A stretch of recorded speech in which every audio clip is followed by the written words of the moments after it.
السلام عليكم. ايوا اش غادي نقول لكم؟ داكشي اللي غادي نقول راه قالوا هاد الناس هادو في هاد الفيديو. واحد قناة فرنسية عطات لتبون غير داكشي اللي نسات، ما خلاو فيه ما يتنشر، صبنوه بمعنى الكلمة، وصبنوه حتى هادوك المبردعين ديالهم اللي تابعين ليه. هو المهم بلا ما نزيد نطول انايا، خليكم تسمعوا هاد الفيديو هذا.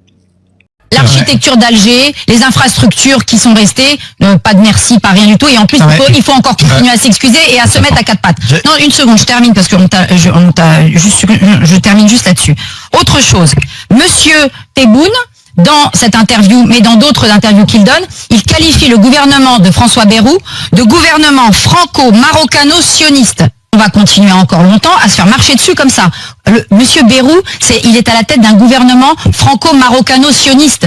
Donc ces pauvres dirigeants algériens n'ont rien d'autre à lever, ils pensent que les seuls leviers qu'ils peuvent tirer, c'est l'antisionisme matiné d'antisémitisme qui a toujours fait leur beurre, l'anti-Maroc et de faire passer les Français pour des traîtres. Et après ça, évidemment, qu'est-ce qu'il faut faire? Aller se mettre à quatre pattes devant un mémorial aux shahids de la guerre d'Algérie. Non mais ça va pas ou quoi? Donc moi je pense que les relations commerciales, chacun fait ce qu'il veut, c'est le business, d'accord? Le business, ne vous inquiétez pas, ça marche toujours. On doit rompre toute relation diplomatique avec l'Algérie. Oui. Les visas, c'est fini. Les dignitaires algériens terminus, on pâtira, et puis ils verront, ils se calmeront avant nous. La balle est maintenant dans le camp de la France, c'est ce que dit le président Tebboune, sachant qu'il y a un dossier qui a envenimé les relations, c'est le dossier du Sahara occidental, où la France a clairement choisi l'option marocaine plutôt que l'option algérienne. Alors est-ce que c'est la réconciliation impossible? On va jamais s'en sortir 60 ans après la fin de la guerre, 62 ans après la fin de la guerre d'Algérie. Mon ami. Très intéressant, on pourrait en parler pendant des heures. Déjà, le président Tebboune ne décide absolument rien. En Algérie, il n'a aucun pouvoir, puisque le vrai pouvoir appartient à l'armée. C'est un régime militaire, et les dirigeants civils en cravate comme Monsieur Tebboune sont en fait les marionnettes des hommes en uniforme qui tiennent véritablement le pays. Donc déjà, ça c'est déjà de ça dont il faut bien avoir conscience. C'est l'armée qui tient le pays en Algérie. Deuxièmement, que ce soit Monsieur Tebboune ou les militaires, on peut quand même dire que l'Algérie est dans une situation absolument catastrophique où le pouvoir multiplie les échecs. C'est une catastrophe économique et sociale, c'est une catastrophe pour les services publics. Je rappelle qu'il y a quelques années, le ministre de la Santé algérien avait une femme qui a accouché. Où est-ce qu'elle a accouché? En France, dans un hôpital français. Ah bon? Ça en dit long sur d'ailleurs le peu de confiance que les dirigeants algériens ont dans le système qui sont censé faire fonctionner. C'est un pouvoir qui considère que le pays lui appartient, qui méprise complètement le peuple. Voilà, la junte et les oligarques se considèrent comme les propriétaires du pays, méprisent complètement le peuple algérien. C'est gangréné par la corruption. C'est une catastrophe économique et sociale. Sur le plan des libertés, des initiatives, n'en parlons absolument pas. La population algérienne qui aime son pays, qui vit dans un pays magnifique en termes de paysage et riche en ressources naturelles, la population n'a qu'un rêve, c'est de fuir cet enfer où tout s'effondre, d'où la vague en fait de l'immigration. Si les gens veulent partir, c'est pas parce qu'ils aiment pas leur pays, ils adorent le pays, mais ils en peuvent plus d'un pays qui s'effondre parce qu'il est tenu par une mafia complètement corrompue. Voilà, c'est ça le nœud de la question algérienne. Et donc pour tenter de faire gommer, de faire oublier ces échecs, c'est là que l'expression rente mémorielle prend son sens. On fait le pouvoir algérien fustige la France en pensant que peut-être, comme ça, aux yeux du peuple algérien, il fera oublier l'échec et l'enfer que vit le peuple algérien tous les jours. Seulement, je pense... On est un peu le bouc émissaire. Voilà, absolument, je pense que ça ne prend pas, parce que les gens, quand ils sont obligés de payer des fonctionnaires corrompus pour tout et n'importe quoi, quand il y a des coupures d'électricité, des coupures d'eau, qu'à l'hôpital ils peuvent pas être soignés, je pense pas que le discours anti-France du gouvernement algérien prenne vraiment, parce qu'en fait, les gens, ce n'est pas leur priorité. Donc, voilà, c'est ça la nature du pouvoir algérien. Et le pouvoir algérien est complètement schizophrénique. Là, il attaque la France, mais je l'ai dit quand il y a un ministre de la Santé, sa femme accouche et elle accouche en France. Là, on a découvert qu'il y avait un ministre de ce gouvernement algérien, ses 2 enfants font des études à la Sorbonne. Ils ont la nomenclature algérienne a des visas pour se rendre en France, se faire soigner en France, et sans Acheter aucune... des apparts en Voilà, France. s'acheter des appartements en France, avoir des comptes c'est bien, bancaires où ils mettent l'argent. Avec l'argent de la corruption, ils achètent des appartements à Paris, ils ont Ça des comptes s'appelle les biens bancaires mal acquis. en France.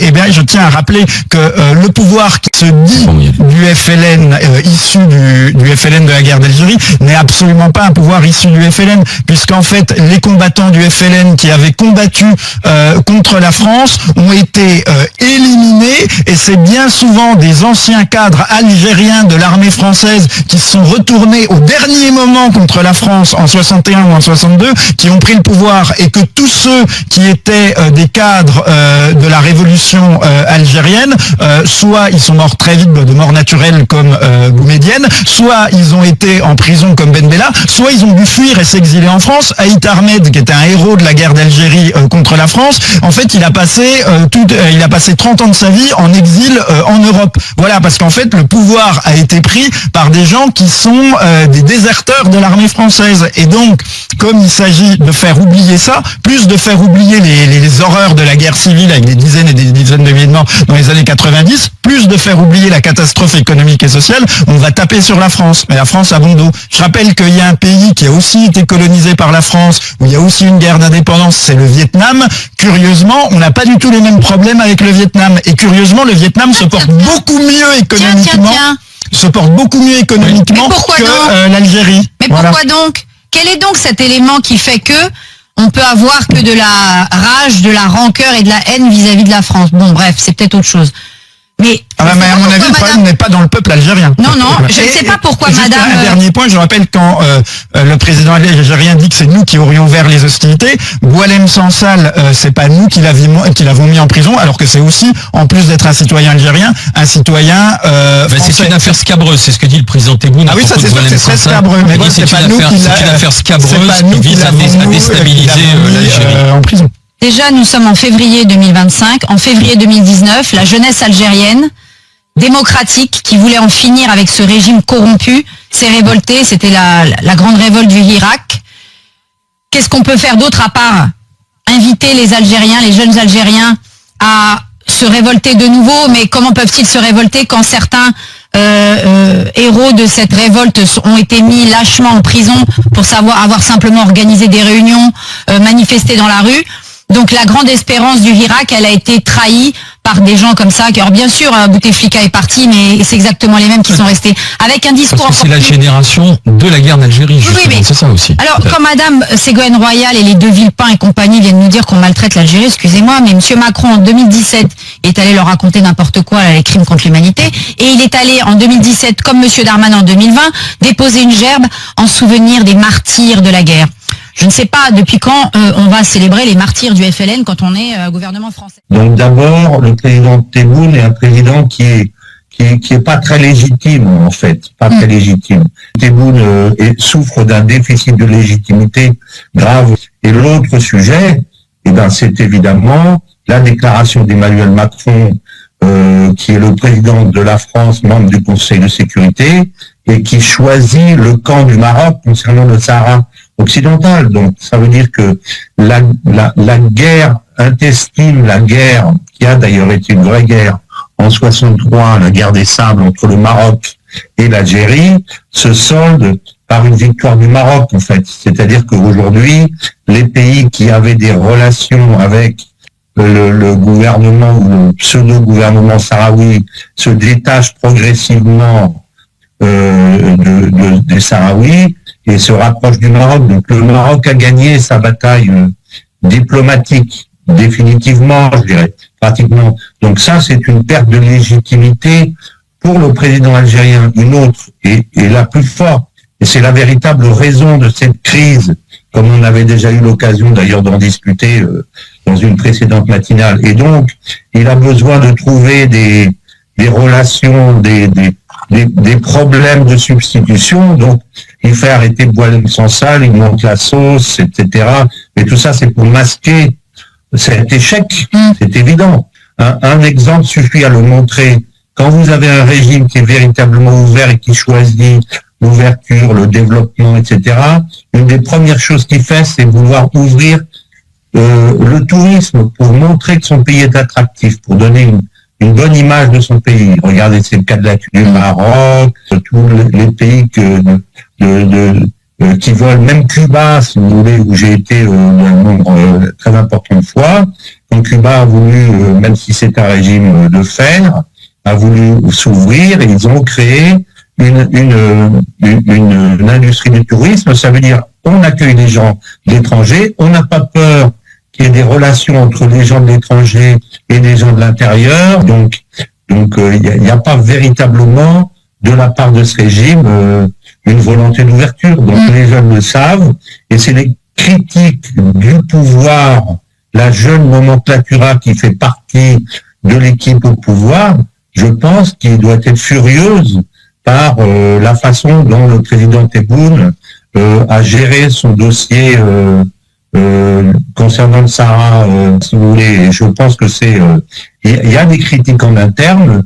Donc Tebboune a besoin de montrer que c'est la faute de la France et au lieu de parler de l'avenir, enfin regardez la façon dont il traite, il dit qu'il faut parler de l'avenir, mais que la première chose qu'il faut faire pour parler de l'avenir, c'est de parler de coopération mémorielle.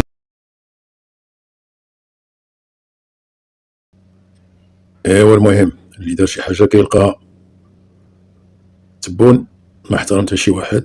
تبون ملي كينوض يخطب ما نعرف واش كيتتمن وعاد كيبدا يهضر، ولكن 100% هذاك الشيء اللي كيوقع لنا كيبدا يهضر وكيبدا يبلع الريق ويبدا يلحس في شواربو ويبدا يتلقى غير سخون. المهم يستحق هادشي اللي قالوا عليه، الله يعاون.